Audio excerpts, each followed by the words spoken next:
During the video in which swimming was placed within the range of sports and technique development was placed within swimming, the issue of instinct arose a couple of times, and so this is the supplement in which I've added to that.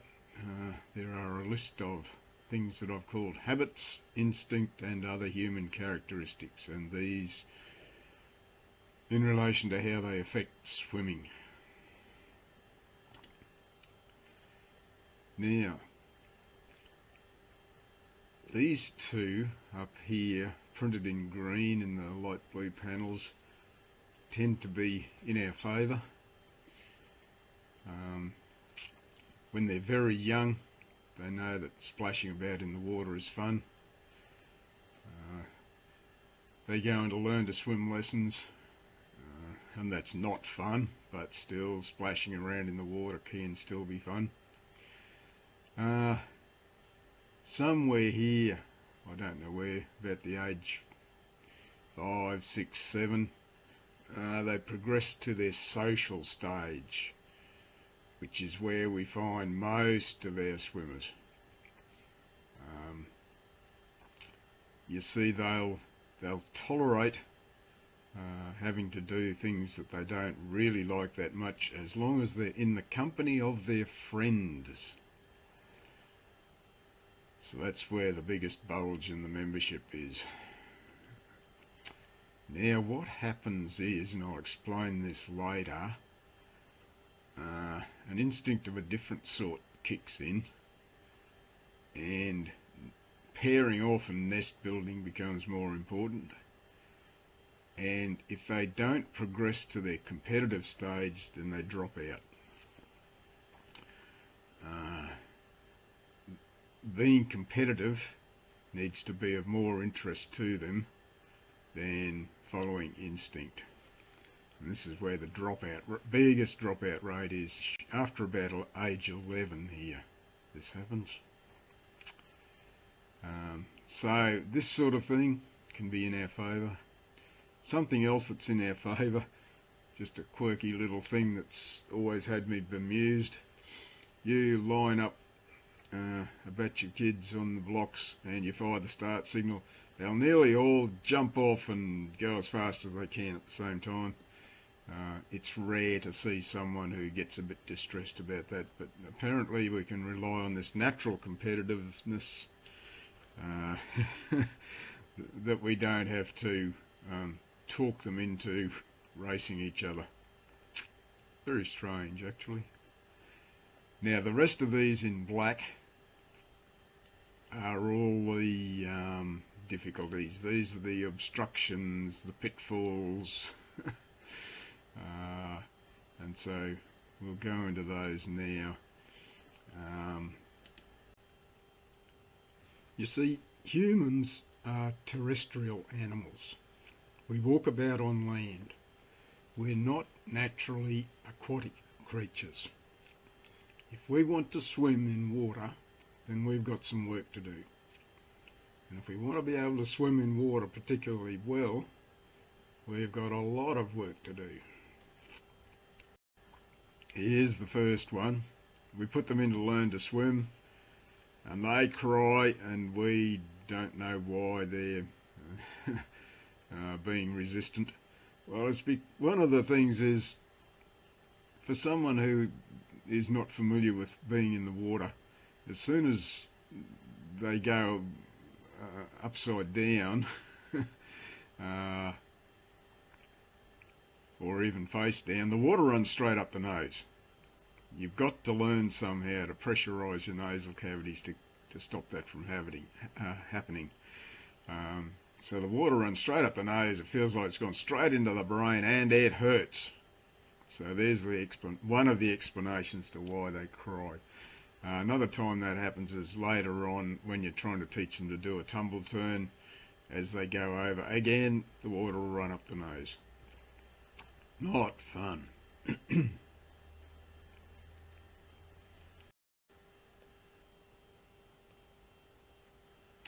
Moving on.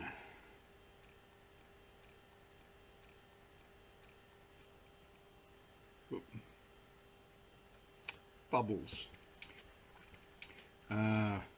Blowing bubbles was one of the things that was mentioned in the big video, the difficulty of getting them to blow bubbles. Well, the reason for this is that it is instinctive not to breathe out under water. See, the body knows where it is, and it knows if it breathes out underwater, it does not know where its next breath of air is coming from. So you can't do it. You have to spend a lot of time as a swimmer in the early stages assuring yourself that you will have your head out in the air in time to take your next breath. Not very easy. Takes time. Takes quite a bit of mental exertion, actually. And so that's why, and we think we've taught them to swim. Well, a lot of them are not actually breathing out underwater until quite some time later. I don't recommend trying to get them to blow bubbles and then turn to breathe while they're swimming along. That's too much multitasking. Here's what we used to do. You just get them vertically in the water, get them to hold onto a lane rope or something like that, and then just go down far enough that their mouth is underwater, blow bubbles on the way back up, breathe in again. When they've got used to that, go down as far as getting their nose underwater, breathe out on the way back up, and then breathe in. The next step is the eyes, and this can be challenging. Go down until their eyes are underwater. Some of them freak when they get to there. They have to get used to this. Eyes underwater, blow bubbles on the way back up, breathe in, and then after that you're pretty much in the home straight. You can just progressively increase the depth until they're right down as far as their arms can reach. We used to do bobs.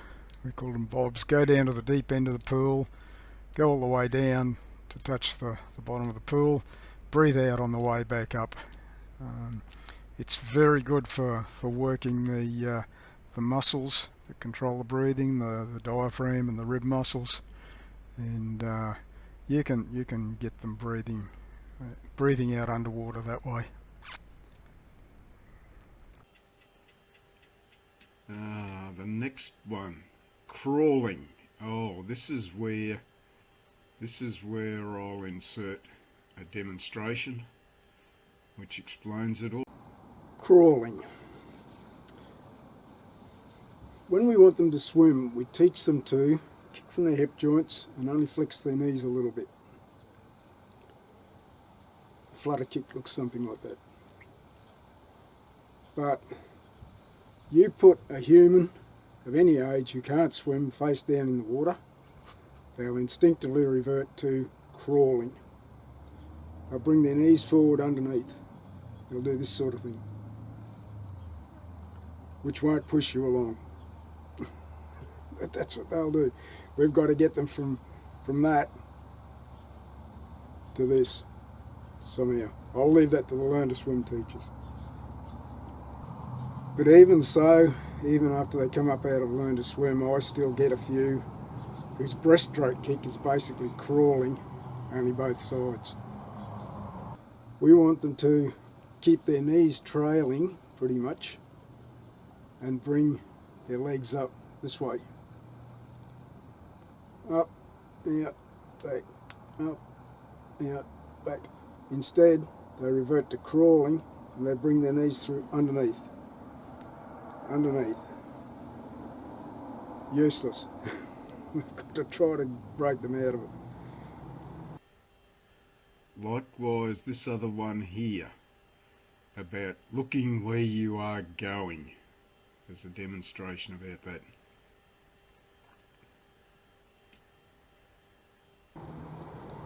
As humans, we stand up and look where we're going.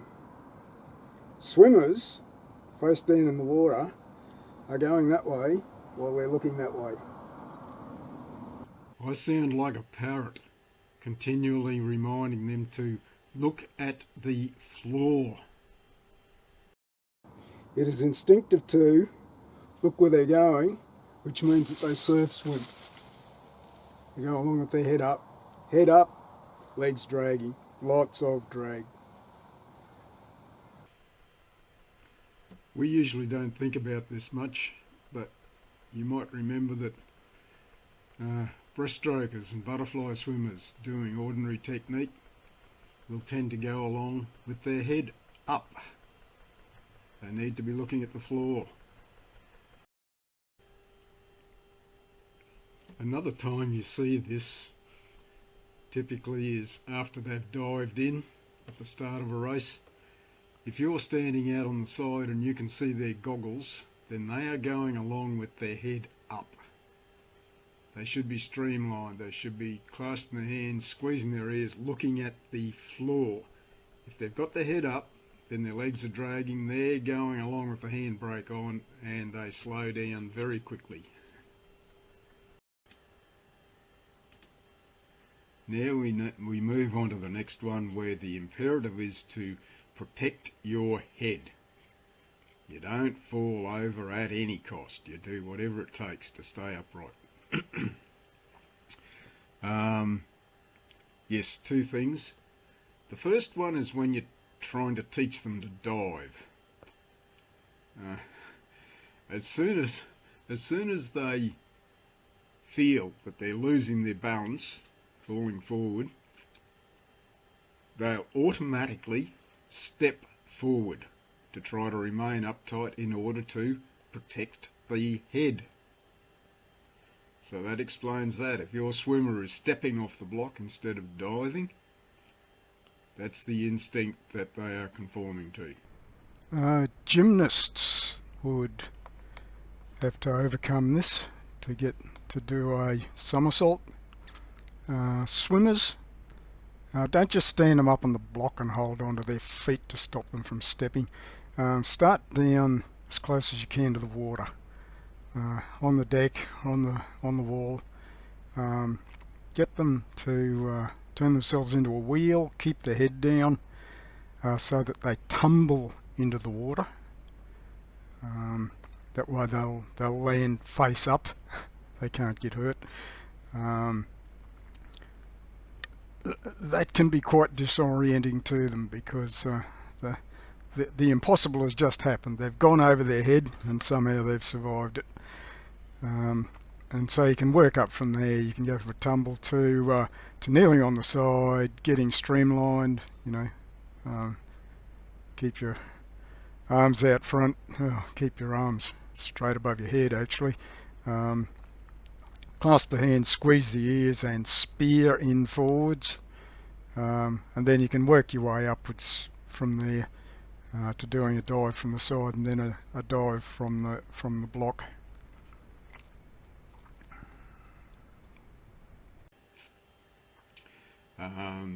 It happens again when we try to teach them to do tumble turns. As soon as they feel that they're going head down, they'll bail out of the turn and swerve around sideways. So now if you notice your swimmer doing that, that's the reason for it. What we do to remedy that is to get them to put both hands on a lane rope pretty far apart, and to do a somersault over the lane rope. That way, provided they hold on to the lane rope, they will go right over. It can be a bit amusing to watch their reaction the first time they do that. This one. The next three go together. Have a good rest first, go as fast as you can, and stay with the herd. You see, historically, if you're out hunting, or if you realise you're being hunted, it's no good going for a mile-long jog first. You'll do your best if you start from a rested state. That's why if you're hunting, you'll keep as close as you can, and then you'll break out and go as fast as you can. So there's the next thing. Go as fast as you can. When it comes to training, this is what messes up your conditioning sets, because they have to go on strict conditions. Swimmers, as soon as they've swum some specified distance and stopped, instinct kicks in and it knows that you don't go again until you've had a good rest. The trouble is, most of your conditioning sets require you to head off again, either almost immediately or very soon.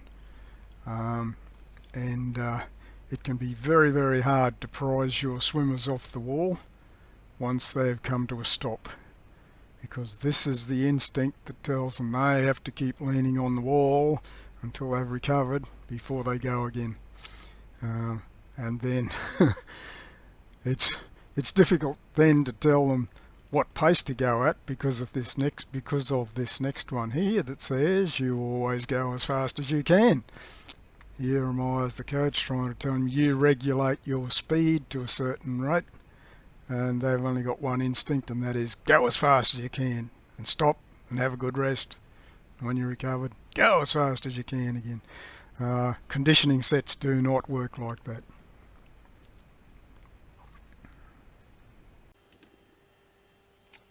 Yes, go as fast as you can. Here disrupts your race strategy.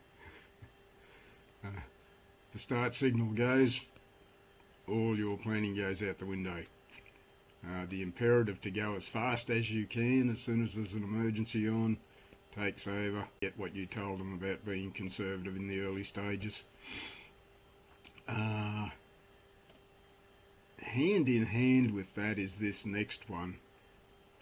The imperative to stay with the herd. Now, why do you have to stay with the herd? It's pretty very elementary, actually. Here's a herd on the run.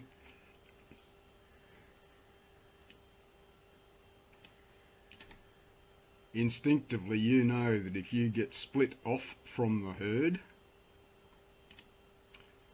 you're very likely to end up as dinner. You do not want that to happen. So that's the next thing that ruins your race strategy. If you're on a race and you see everyone else is getting away in front of you, you will do your absolute best to keep up with them. Now, adding to the instinct to stay with the herd has implications for traffic control. We try to organise them, but instinctively they prefer to bundle around in a swarm, all go together. They're swimming up each other's feet, they're getting their arms tangled, they're getting kicked in the face, but they'd rather do that than leave a space between each other and swim in a space of their own. They still don't understand traffic control when they have to do more than one length at a time, and they're coming back colliding with each other. You can make some use of this herd mentality. If you can lead them yourself, or you've got a good lane leader to lead them that they'll follow, that can be to your advantage. See, swimmers learn some things from squad trainers, but basically most swimmers copy from other swimmers. And that is why one of the worst things that can befall a squad trainer is to lose the one who's been leading the lane, because that's the one everyone else copies from. Most humans seem to learn by imitation.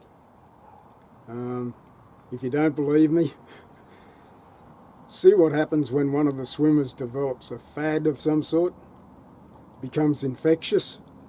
The next thing, nearly all the others are doing the same. because it's coal. Herd instinct.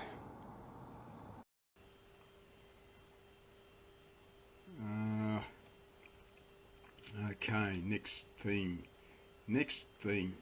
This this is what makes it difficult for squad trainers. You see, children, as it says here, only need to pay attention to who you are dependent on for food and shelter. It does not take them very long to realise that there are no serious consequences for ignoring you.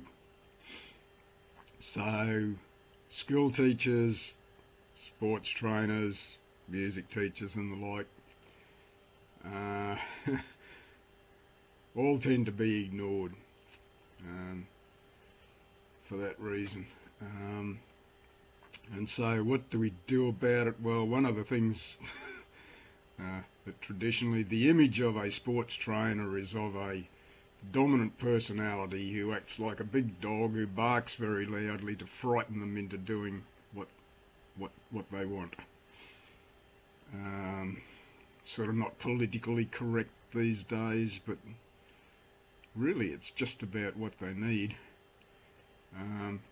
The other way that is usually resorted to is to do this sort of thing, do the old carrot and stick trick, and that is to provide inducements, artificial rewards for doing what they don't really want to. You see, as it shows in the little animation here, the donkey only ever wants the carrot. The donkey never wants to pull the cart. You see, the athletes want the inducements, they want the rewards, but they rarely ever really enjoy doing the training.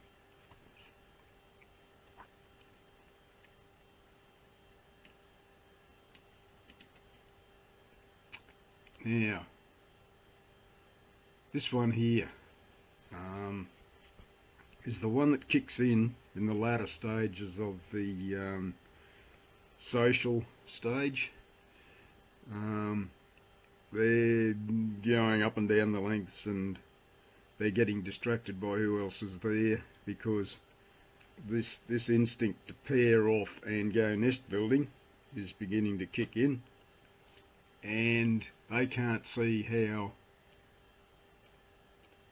keeping on working, swimming up and down the lanes is contributing to getting the nest built. So that's why they tend to drift out of sports, especially the ones that require a fair bit of work, and swimming requires a lot of work. And so that's why, as we saw up here in this fun, social, competitive panel here, there's such a big dropout after about age 11 there of the ones who failed to graduate from social to competitive.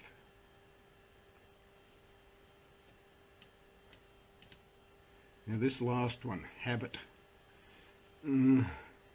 gets into everything. I think the biggest one is, you see, once they've done their so-called learn to swim lessons, they just know that they can swim, and left to themselves, they'll continue to swim the way they've learnt so far. It doesn't matter how much you swim them up and down the lanes going further, faster, their technique will not automatically improve. They'll just keep doing it the same way they've learnt so far. The problem with that is that if you're really going to be a successful competitive swimmer, you're going to have to move your technique up from ordinary to quality at some stage, and the longer you keep practicing the ordinary version of it, the harder it's going to be to change those habits. They just become more strongly ingrained. In my memory, I have a vivid example of this. You see, I try to, when they come up out of learn to swim, they're doing what I call kick, pull, breathe breaststroke. I want to change that to doing a pull, breathe, kick, glide breaststroke, as I describe in the video. And I can remember having 11-year-old girls quite distressed at trying to learn this, because they just know that they know how to do breaststroke. Yeah, so most of them manage to adopt the better quality technique, but a few of them just never do.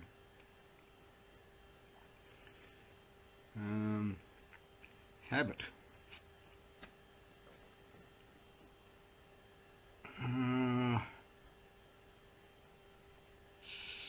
I'm sure there are more of those. I just can't think of examples at present.